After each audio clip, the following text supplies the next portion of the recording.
Hi everyone, blessed be. So I wanted to make a Mabon wreath for my Cernunnos altar, and I'm doing this one a bit differently. It does look similar to start off with, but you'll see how I changed it. So I'm going to start off the same as I did for my Goddess Selene Mabon wreath, with the autumn leaves and cover the wreath base. This wreath base used to be my winter one, and I'm recycling this one so that it can be used for Cernunnos' altar. I wanted to add some more autumn colours to his altar space. I have been collecting pine cones and conkers, which I always collect for Cernunnos around about Mabon this time of year, and some acorns and things as offerings. I like to collect forest items for Cernunnos because obviously he's the god of the forest and the wild things, so I do like to collect those. And I feel that they're appreciated offerings, that I feel that it's something he likes. Cernunnos also likes a tipple as well, so if you're not sure what to offer him, you can offer him some alcohol, and also items of nature. And I've got carved wood pieces, and some deer antler, that sort of thing. I've got different things on his altar space associated with forests and wild animals in the forest. So I've added those to his altar space. I've got more of these look more like bay laurel type leaves. Again, I'm going with the reds, the oranges, the yellows, adding those colours to the wreath base. And then I've got some of the faux oak leaves left, so I'm adding some more reds to it. And you'll see I'll add some different items to this one to make it different and more tailored towards Cernunnos. If you can hear meowing outside, my cat wants to come in the room while I'm recording, but I'm trying to keep the noise of the telly out. So what I'm doing is starting off by going around the base with these leaves. Again, I want to create a nice full wreath. I don't worry about decorating the sides or the back, because this is only going to be viewed from the front, because this is going to hang on the back of my cabinet behind the big stag statue that I have for Cernunnos. And I also have a smaller statue at the front, which is Cernunnos and is like a tea light holder one. So I have those in front, and then this will go behind to add that lovely splash of Mabon colour. And also these are nice offerings as well. Making things for your deities are quite a nice offering, and also it doesn't cost you anything, or it costs very little. So I've had to buy the wreath base many years ago, and I've had to buy these little autumn leaves, but it was only a few pound, it wasn't a lot.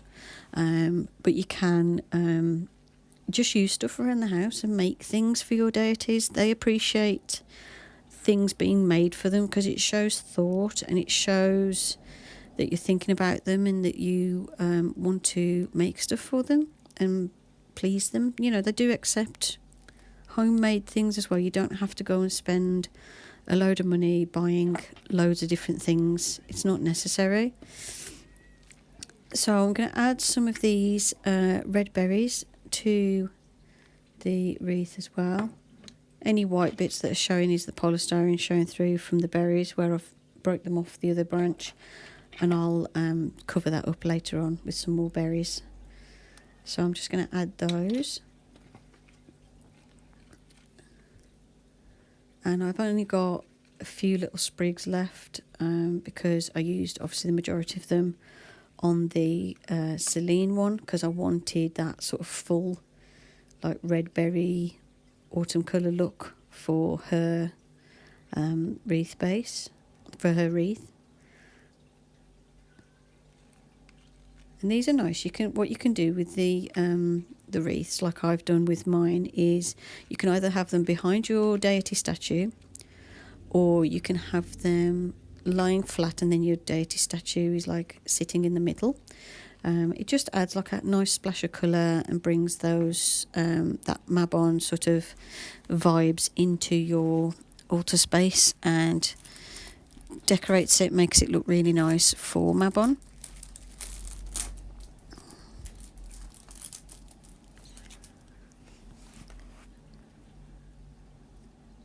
And you'll see I'll add in a bit some more items from the other sort of artificial flowers and things that I had.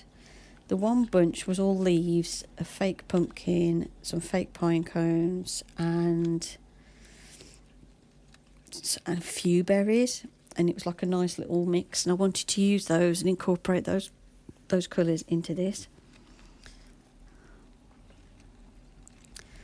You will find sometimes as well when you stick these items on, if they don't stick straight away, just hold on to them for a little bit. And also sometimes you might find that the leaves are a bit loose, and when you put like the berries on, the leaves lift up, and you just got to put a bit more glue on and then hold it in place for a bit. As soon as the glue cools, it'll hold it perfectly fine. And the advantage, like I've said before, with hot glue is it'll hold it until you want to take it off again. It holds it very well, very securely, because it's like a plastic, basically. And obviously once it's cooled, it's solid. But then if you want to take the items off the wreath base or whatever it is afterwards, you can. And it just means that you can recycle a lot more, which is what I like to do in my practice. A, it's good for the environment, and B, it just saves money. So there's only so much money you can spend on arts and crafts and stuff, so it's nice to be able to recycle stuff. Charity shops are a good place for things as well if you're trying to look for crafting items or things that you can use to make things. Check out charity shops, because you can get things quite cheaply and use those in your decorations. Clothing as well, like if you go to charity shops, I've found some really nice sort of gothic pieces by going to charity shops, so you don't have to spend so much money. So this is the little faux pine cones, and I thought they looked really nice, and I'm sticking those on either side. I've run out of berries now, but I'm making it so I want it kind of fuller at the bottom, and then at the top it's just going to be like a few leaves, because of the way I'm going to hang it. I want the focus to be in the middle and at the bottom, like the bottom half of the wreath. So as you can see, I'm just holding them in place for a bit. Excuse the plaster on my thumb. It's skin cracking season, as I call it. So when the weather drops cold, the skin on my thumbs cracks, and I just got plaster on to soften the skin and make it heal. And also, you don't want to see that, but it's nothing major, it's just small and annoying. But if you don't cover it up and moisturise the injury, it gets bigger. So I've got a nice little bunch of these orangey red leaves and berries left that I've put in the middle. And then I was deciding what I wanted in the middle, whether I want to use some of these like faux fern leaves, but I felt they were too bright green, and they're more sort of springy type of colours to me. And then you'll see in a bit I'll get some items to make like a pentacle in the middle, because I wanted to have a pentacle for this one. And I'm just deciding if I want to add any more of the items from that other like bunch of fake leaves and things. Got a few red berries I wanted to add, like just the last couple of berries, just to fill it up a bit. And you'll see some of the stuff moves a little bit here and there, like the pine cones. It's just a case of adding more glue and holding them in place, and eventually it'll go where you want it to go. So here I'm just having a look at what I've got and deciding whether I want to use it and what else I want to put on. And I'm also at this point trying to dig furiously in my drawer for some more hot glue, because I've run out of hot glue.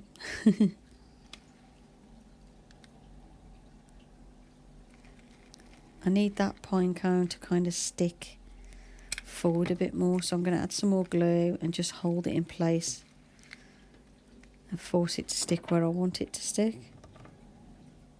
Sometimes it is a bit sort of like you just got to sit there holding it and wait, and eventually it'll form the shape and stick where you want it to. I managed to get glue all over my table, which is a pain. Hot glue does scrape off a table depending on what texture it is.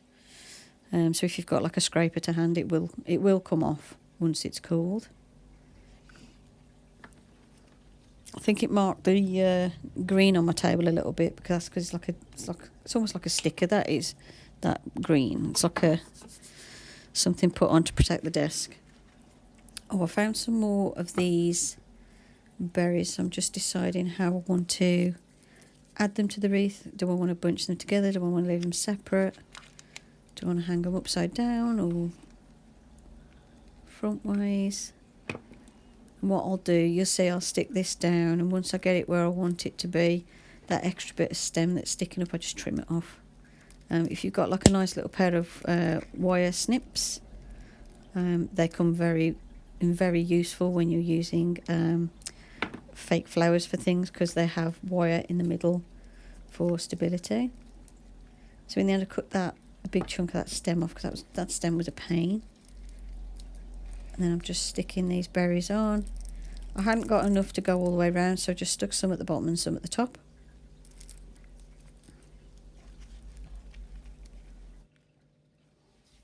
And then the next thing I did was I turned the wreath over, and I've got these sticks. I can't remember what they're made out of, but they're from like the craft store. They're used in various like floral displays and stuff, and also you can use them for things like this. I tend to use these because they're already dried and prepared, and I'm going to use these to make the pentacle that's going to go in the centre. It would be a pentagram, but obviously because the circle of the wreath around it is technically a pentacle, so I'm going to call it a pentacle. So start off with like a triangle like this.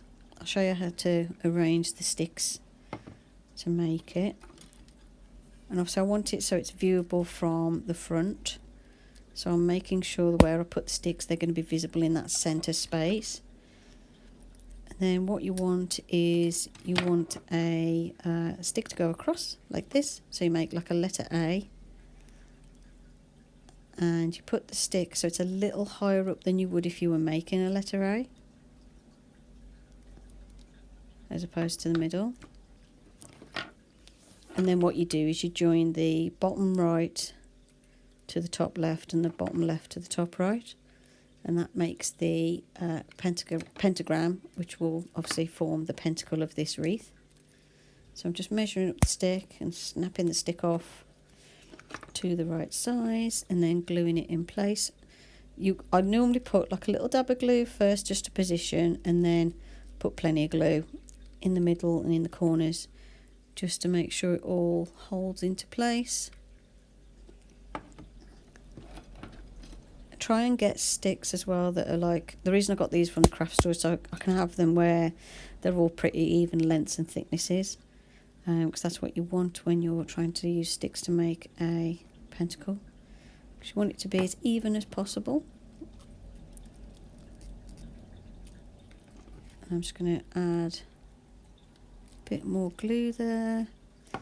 If you get it spot on, you'll have like a perfect pentacle in the middle, pentacle shape. Mine's slightly off, but that's fine. It looks all right, so it's not a problem. And then I'm deciding how I'm going to hang this in my cabinet. So you'll see I've got a bit of ribbon. I'm going to just add that to the back, and then that gives me something to attach the wreath to the back of my cabinet with. And then I'm going to show you what it looks like on display on my Cernunnos altar. Hope you enjoyed the video. Thank you for watching. Blessed be, and bye for now.